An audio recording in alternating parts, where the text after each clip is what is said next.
Welcome. Let's use the binomial expansion theorem to expand the expression 2x plus 3y all to the fifth.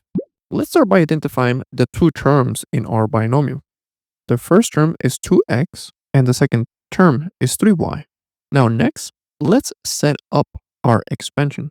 Because we are raising to the fifth, we are going to end up with 6 different terms. It's always one more than the exponent.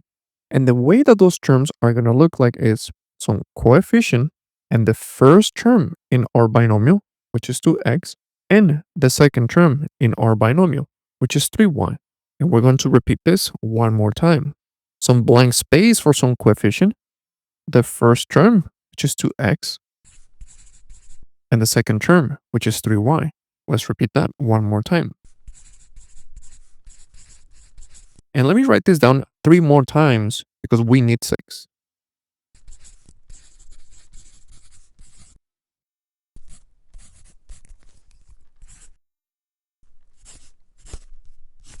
So let me actually give myself a little bit of space.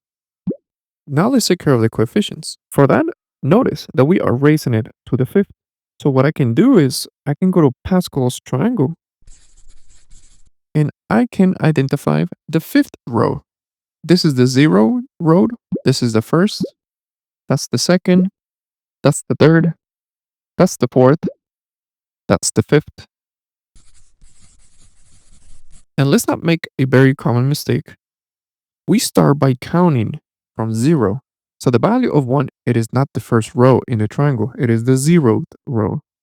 The one that follows, it is not the second, but the first. The one that follows is not the third, but the second, and so forward. So let's get the first value in the fifth row and place it as the first coefficient in our expansion. Let's take a look at the next value in the fifth row, and let's place it as the coefficient in the second term. Let's take a look at the next value, which is 10. Well, let's place it as the coefficient of the third term. The next value, which is 10, that's the next coefficient. The next value, which is 5, that's the next coefficient. And the last value, which is 1, well, that's the last coefficient in our expansion. We're almost done with our setup. Now let's take care of the exponents for those variables. 2x is the first term in our expansion. But remembering that I'm raising to the fifth, 5 is going to be the first exponent of 2x in the left-hand side. And as I keep moving to the left, I'm going to decrease by 1. Therefore, 2 of x now is going to have an exponent of 4 in the next term.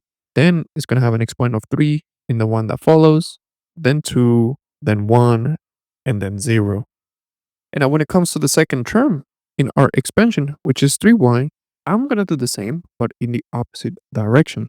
Let me go to the last term in our expansion, which is here. And let me put down an exponent of 5. And now as I keep moving to the left, I'm going to decrease that exponent by 1. So the next one is 4, then 3, then 2, then 1, and 0. And we are done with our setup. Now what we want to do, let's just try to clean this up.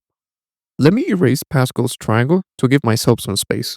So let me start by expanding the first term. So I'm going to have 1. And then 2x all to the fifth. Well, that's the same as 2 to the fifth, x to the fifth, which is equivalent to 32x to the fifth. And anything raised to 0, well, that's just 1. Let's move on to the next term. So I'm going to have 5. And now 2x to the fourth. Let me just write this down. That's the same as 2 to the fourth, x to the fourth. But 2 to the fourth is 16. So we're going to have 16x to the fourth. And on my next term, 3y raised to the first. Well, that's just 3y. Let's move on to the next term. So we're going to have 10. 2x to the third. Well, this is the same as 2 to the third times x to the third. Well, 2 to the third is 8. So this is equivalent to just 8x to the third. 3y all to the second. This is equivalent to 3 to the second, y to the second. Well, 3 to the second is 9. So we're going to have 9y to the second. Let's move on to the next term. So 10, 2x to the second, Well, that's the same as 2 to the second x to the second, which is equivalent to just 4x squared. 3y to the third, well, this is equivalent to 3 to the third y to the third, which is 27 y to the third. Let's move on to the next term. So 5 on the outside, 2x to the first, well, that's just 2x, and 3y raised to the fourth. Well, 3 to the fourth, it is 81. So we're going to end up with 81 y to the fourth. And now finally, the last term. So we're going to have 1. Anything raised to the 0, it is just 1. And 3y raised to the fifth, well, that's 3 to the fifth, y to the fifth. So we have 243 y to the fifth. Let's just try to clean this up a little bit more. Within my first term, everything is being multiplied. So what I'm going to do, I'm just going to multiply all the different values, which in this case is 1 times 32 times 1, which is just 32. And I'm going to bring down the variable x to the fifth. Let's move to the next term. Everything is being multiplied. So let me just multiply different values in this term. 5 times 16 times 3, which is 240. And I'm going to bring down the variables x to the fourth and y. Let's move to the next term. Everything is being multiplied. So let me start by multiplying the different values in this term. 10 times 8 times 9, which is 720. And let me bring down the variables x to the third, y to the second. Move to the next term. Multiply all the values, 10, 4, and 27, which is 1080. And bring down the variables x to the second, y to the third. Move to the next term. Multiply all the values, 5, 2, and 81. So that's 810.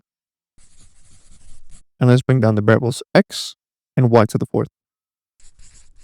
And finally, the last term. When I multiply all the values, that's 243. When I bring down the variable, that's y to the fifth. And here we have our final result. Now let's consider a different strategy for the same example. Here we have the same expression, 2x plus 3y raised to the fifth. And now we want to expand this, but without using Pascal's triangle. Let's start by setting this up. My first term is 2x, and my second term is 3y. So let me start with my setup. I have an exponent of 5, so I'm going to write down 6 different terms. So let's start with that.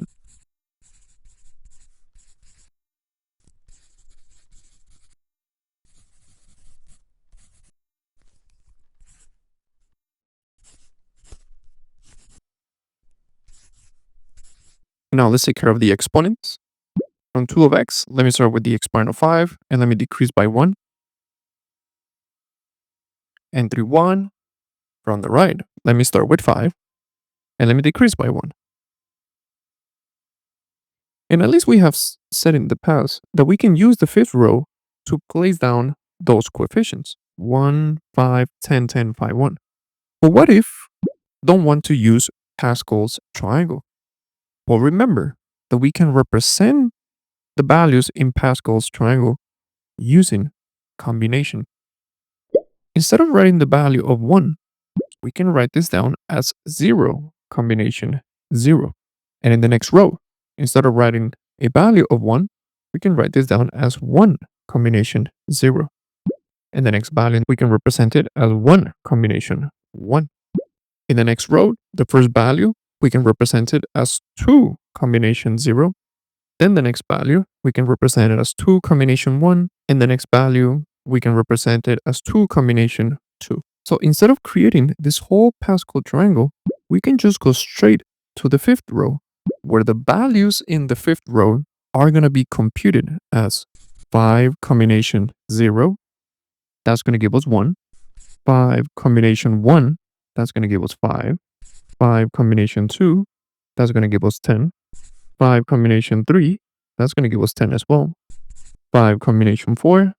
That's going to give us 5. And lastly, 5 combination 5. And that's going to give us 1. So now let's place our combination as coefficients. 5 combination 0. It is the first coefficient. 5 combination 1. It is the second coefficient. Phi combination 2, it is the next coefficient. Phi combination 3, it is the next coefficient.